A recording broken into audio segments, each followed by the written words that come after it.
Hello વિદ્યાર્થી મિત્રો, જય શ્રી કૃષ્ણ, જય હિન્દ. આપણે છે બેટા લાસ્ટ લેક્ચરની અંદર જે છે એ ઘણા બધા જે છે એ ગ્રામેટિકલ પોઈન્ટ્સ, હવે એમાં બી ખાસ કરીને રાઇટિંગ સેક્શનમાં જોયું હતું ઈમેલ રાઇટિંગ, બરાબર છે. હવે હું જે શરૂ કરવા જઈ રહ્યો છું એ ટોપિક જે છે એનું નામ છે કંજક્શન્સ, બરાબર છે. કંજક્શન્સ જે છે ને બેટા એને ગુજરાતીની અંદર કહેવામાં આવે છે સંયોજકો, બરાબર. ધોરણ 11 અને 12માં જે છે એ આ ટોપિક જે છે એ શેના તરીકે ઓળખાય છે? સિન્થેસિસ, સંયોગીકરણ, બરાબર. અને આ 10મા ધોરણમાં છે એ કયા નામથી ઓળખાય છે? સંયોજકો. તો સૌથી પહેલી વાત કે આ સંયોજકો જે છે, બરાબર, એ બે પ્રકારના આવશે. એક એવા સંયોજકો કે જે એના ખાલી મિનિંગ ઉપર આધાર રાખે, ફક્ત ને ફક્ત છે તમને એનું ગુજરાતી આવડી જાય એટલે ખ્યાલ આવી જાય કે ભાઈ અહીંયા આ સંયોજક મૂકવાનું છે, બરાબર. અને અમુક સંયોજકો છે બેટા એ એવા આવતા હોય છે કે જે ફક્ત એના મિનિંગ ઉપર આધાર ન રાખે પણ એના અમુક નિયમો હોય, બરાબર. અને એ જે સંયોજકો છે ને બેટા એ WH સંયોજકો કહેવાય. કેવા સંયોજકો કહેવાય બેટા? WH સંયોજકો. અને જેને તમે એક બીજા નામથી છે કદાચ જોયા હશે, એ નામ કયું છે? તો કે રિલેટિવ પ્રોનાઉન્સ, એટલે કે સંબંધક સર્વનામ, બરાબર છે. તો કંજક્શન જે છે ને એ બે પ્રકારના WH સંયોજકો જે છે, જેનું બીજું નામ તમે આપી શકો છો રિલેટિવ પ્રોનાઉન્સ, એટલે કે સંબંધક સર્વનામ. અને બીજા છે મેં તમને કીધું એમ કે સિમ્પલ કંજક્શન, કે જે ફક્ત ને ફક્ત છે એ શેના ઉપર આધાર રાખતા હોય? તો કે એના ગુજરાતી ઉપર આધાર રાખતા હોય, બરાબર છે. જેમ કે એન્ડ એટલે અને થાય, બટ એટલે પણ થાય, બરાબર, ઓર એટલે અથવા થાય, આ બધા એના ગુજરાતી ઉપર આધાર રાખે છે. ઓકે, હવે હું પહેલા જે શરૂઆત કરીશ ને બેટા એ કયા સંયોજકોની કરીશ? તો કે એ જે છે તમારા માટે કરીશ રિલેટિવ પ્રોનાઉન્સ, કારણ કે એમાં નિયમો આવે. તો પહેલું રિલેટિવ પ્રોનાઉન જે આપણે શીખવાનું છે એ કયું છે? તો કે હુ, WHO. તો ઘણા બધા હુ જોવે ને એટલે એના ગુજરાતી મગજમાં આવે કે હુ એટલે કોણ થાય, બરાબર છે. પણ મારે એ જ તમને કહેવાનું છે કે હુ એટલે અહીંયા કોણ એવું લેવાનું નથી, પણ અહીંયા હુનો મતલબ જે છે બેટા એ શું થશે? કે જે.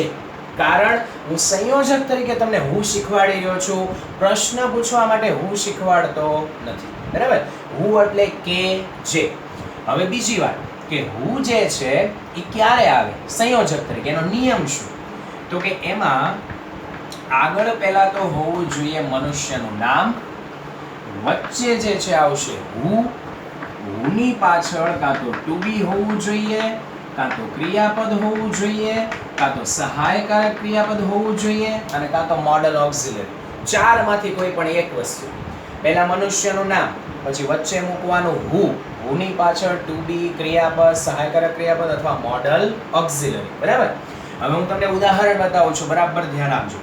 માની લો કે હું વાક્ય લખું કે he is mister Patel who teaches us maths, બરાબર છે. બરાબર અહીંયા જુઓ તો કે હુ ની આગળ મારે શું જોઈએ? મનુષ્યનું નામ. તો અહીંયા જુઓ મેં શું લખ્યું? મિસ્ટર પટેલ, બરાબર. હુ ની પાછળ ટુ બી, ક્રિયાપદ, સહાયકારક ક્રિયાપદ અથવા મોડેલ ઓક્સિલરી. ચારમાંથી એક વસ્તુ મને જોઈએ છે, તો મેં આ ટીચીસ લખેલું છે, મતલબ કે ક્રિયાપદ લખેલું છે, બરાબર.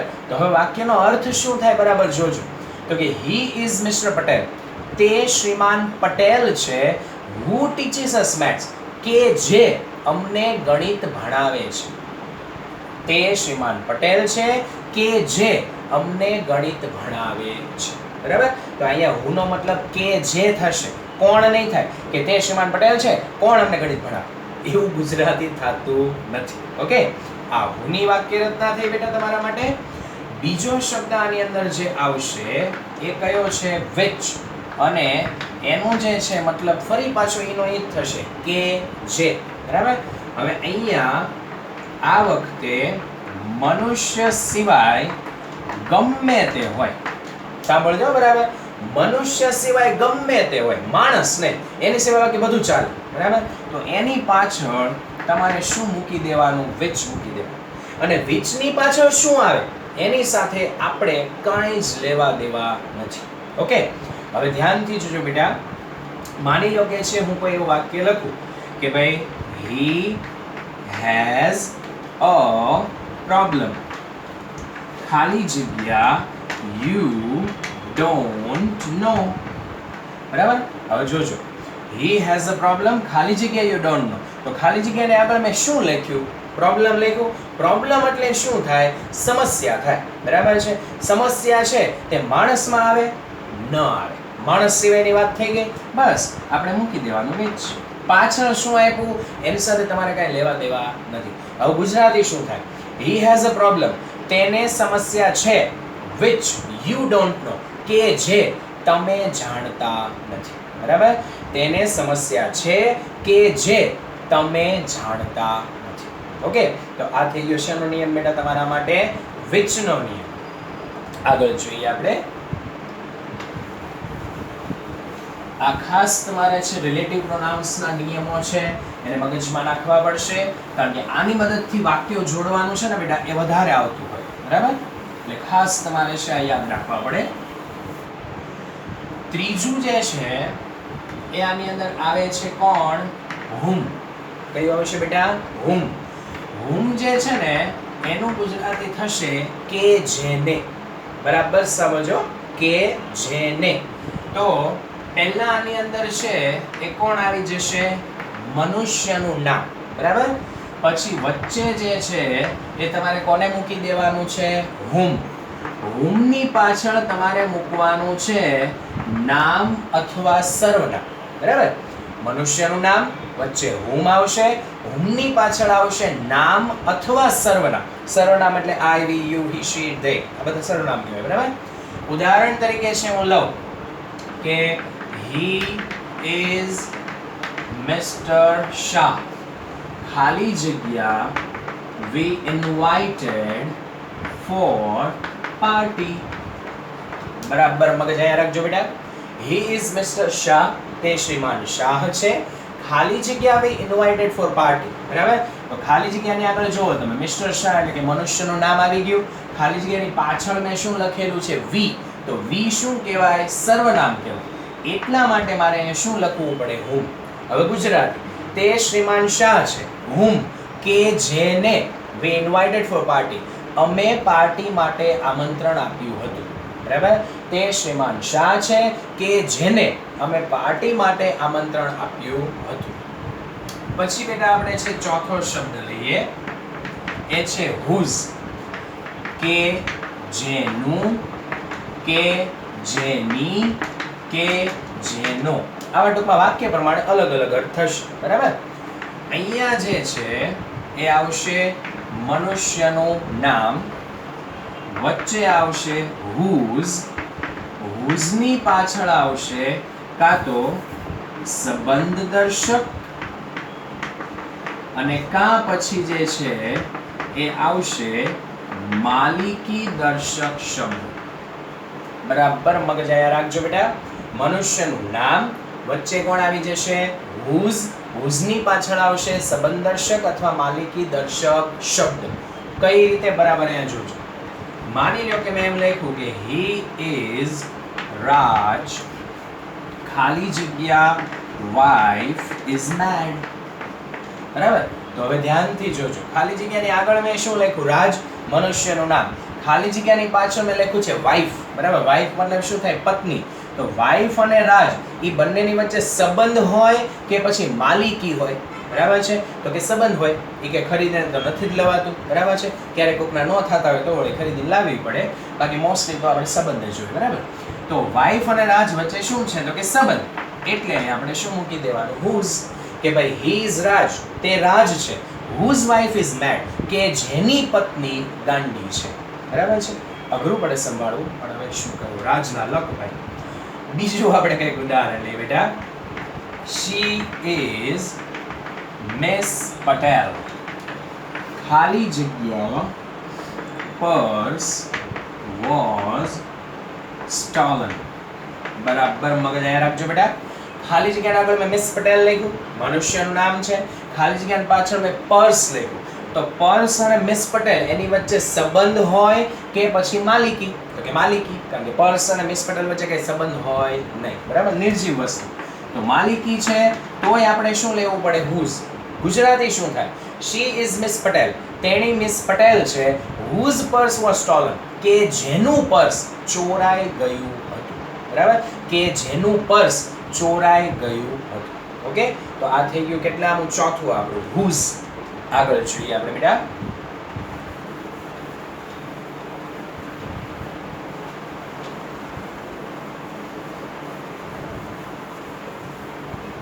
ચાલો નેક્સ્ટ આની અંદર જે છે એ આવવાનું છે કોણ?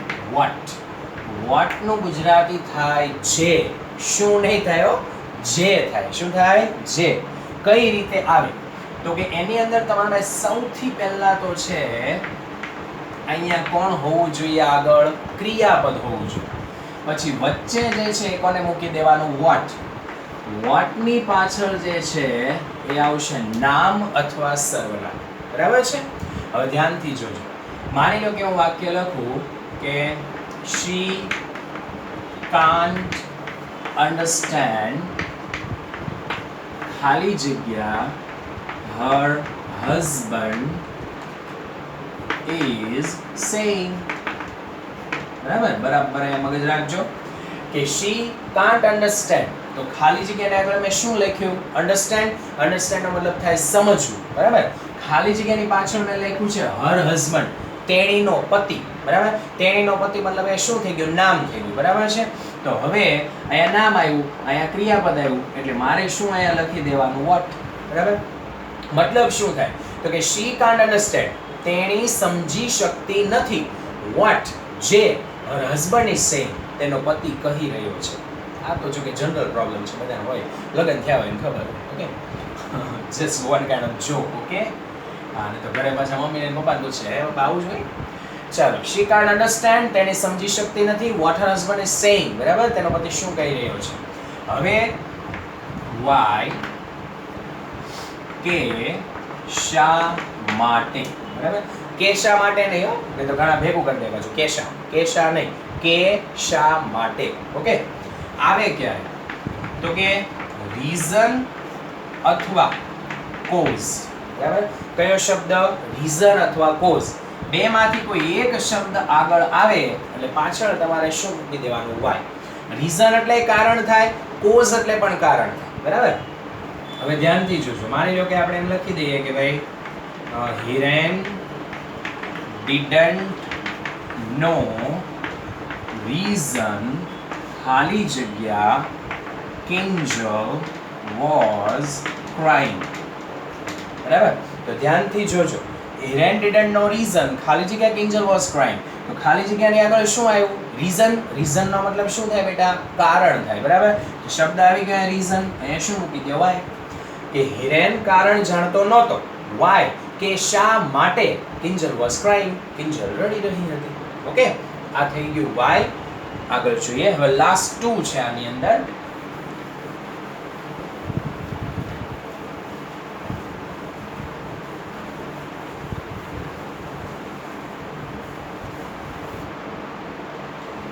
સાત નંબર when, કે જ્યારે, બરાબર. when નો મતલબ શું થઈ જશે બેટા? કે જ્યારે. તો હવે સૌથી પહેલા તો આમાં છે ને કેવા શબ્દો આગળ આવશે? સમયદર્શક શબ્દો. અને પ્લસ તમારે છે અહીંયા શું મૂકી દેવાનું છે? when. બસ, વાર્તા પૂરી. સમયદર્શક શબ્દો પ્લસ શું મૂકી દેવાનું? when.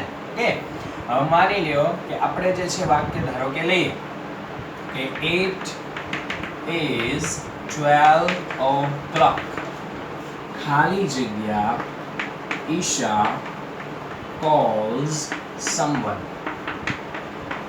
બરાબર. તો હવે જો આમાં ખાલી જગ્યાના આગળ મેં 12 o'clock સમય લખી દીધો અને અહીંયા તમારે સીધું શું મૂકી દેવાનું છે? when. કે ભાઈ it is 12 o'clock 12 વાગ્યાનો સમય છે. when, કે જ્યારે ઈશા calls someone, ઈશા કોઈકને ફોન કરે છે, બરાબર. પછી લઈએ where. એનો મતલબ શું થઈ જશે? કે જ્યાં. તો હવે તમને સમજાય જ ગયું હોય, જ્યાં સમયદર્શક શબ્દો છે એની જગ્યાએ તમારે શું મૂકી દેવાનું? સ્થળદર્શક શબ્દો. અને પ્લસ શું મૂકી દેવાનું છે? વેર મૂકી દેવાનું. બરાબર? તો હવે કઈ રીતે?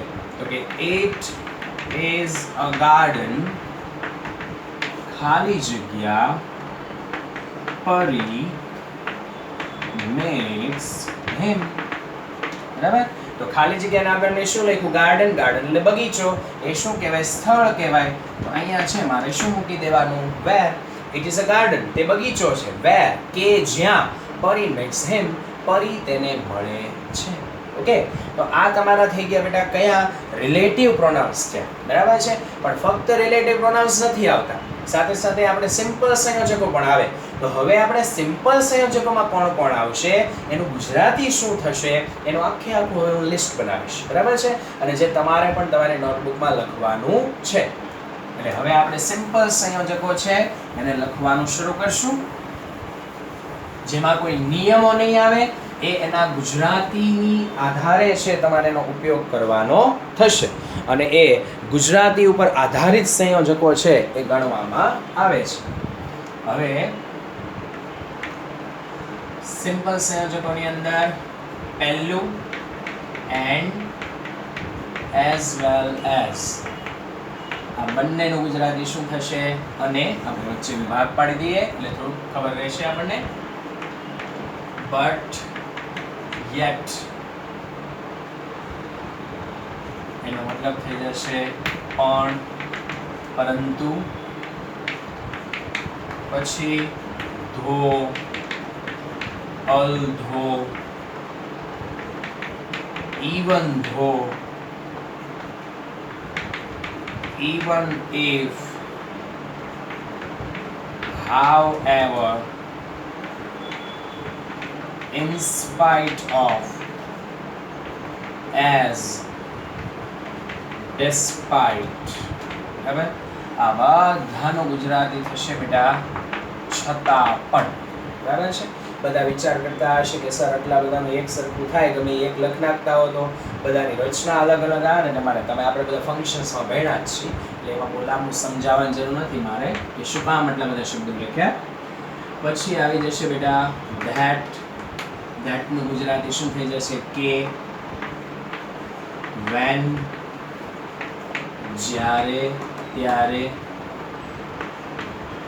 વાઇલ અને એઝ, જ્યારે, ત્યારે.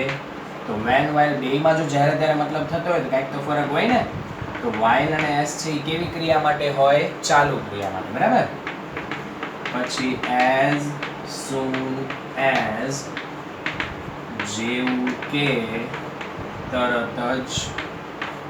પછી આવી જશે ઓર. ઓર એટલે શું થાય? અથવા. પછી જે છે એની અંદર આવશે ઇફ. ઇફ નો મતલબ થશે જો તો. પછી જે છે એ આવશે અનલેસ. અનલેસ નો મતલબ શું થઈ જશે? જો નહીં તો. બરાબર?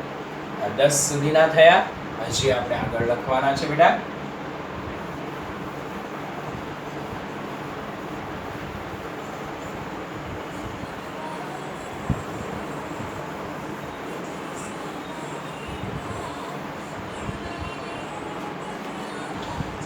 આગળ વધીએ આપણે. ચાલો નેક્સ્ટ ઉપર આપણે જઈએ. આઈ થિંક 10 સુધીના પૂરા થયા ને. 11 આઈધર ઓર, આ અથવા તે.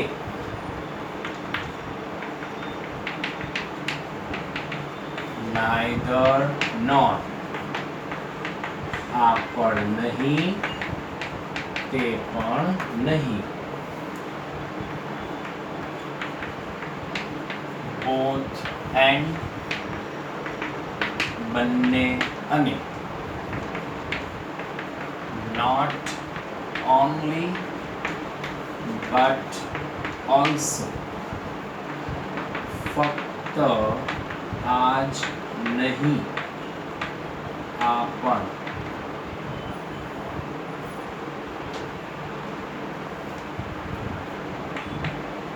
પછી આવી જશે એની અંદર સો ધેટ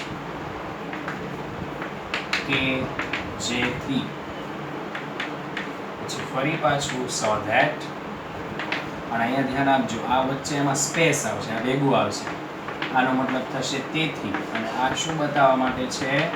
પરિણામ બતાવવા માટે, અને આ જે છે ને એ શું બતાવવા માટે છે? હેતુ બતાવવા માટે. ત્યાર પછી જે છે એની અંદર આવશે સો ધેરફોર. સો ધેરફોર નો મતલબ થશે તેથી. પછી એની અંદર આવશે બીકોઝ, પછી એઝ, પછી સિન્સ, પછી ફોર. આ બધાનો મતલબ શું થઈ જશે? કારણ કે. ઘણાને કેવું હોય કે ખાલી બીકોઝ એટલે કારણ કે એ ખબર હોય, બરાબર છે. એઝ એટલે પણ કારણ કે થાય, સિન્સ એટલે પણ કારણ કે થાય, અને ફોર એટલે પણ કારણ કે થાય. એ ન ખ્યાલ હોય તો આપણે ખ્યાલ રાખવો પડશે, બરાબર. આ હજી 18 સુધી પહોંચ્યા આપણે, હજી આગળ લેવાના છે.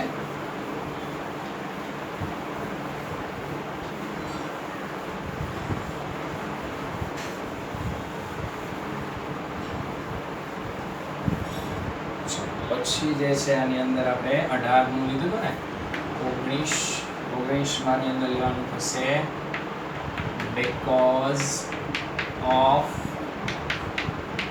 due to, on account of. એનો મતલબ થશે ને કારણે અથવા ને લીધે. અહીંયા એક બીજો હજી એક વર્ડ છે owing to, બરાબર, એ પણ સંયોજકમાં આવી જશે. પછી 20 નંબરની અંદર આવશે આફ્ટર. આફ્ટરનો મતલબ થઈ જશે પછી. પછી 21 માની અંદર આવશે બિફોર.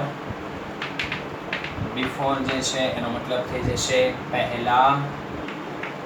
પછી આપણે કેમ ઇફ આવે છે, બરાબર છે, એમ ઇફ ની સાથે સાથે એક બીજો શબ્દ પણ છે, એ કયો છે? વેધર. અને વેધર નો પણ મતલબ શું થતો હોય છે? કે. પછી જે છે ઇફ આવી ગયું, વેધર આવી ગયું. મોસ્ટલી તો આપણે કવર કરી લીધા છે, કોઈ બાકી રહી જતું હોય તો જરા યાદ કરી લઉં. વેધર એટલે કે, બિફોર પહેલા, after, because of, yes, no sooner than, જેવું કે, તરત જ. પછી હાર્ડલી અથવા સ્કેર્સલી, વેન, જેવું કે, તરત જ, બરાબર છે. પછી હવે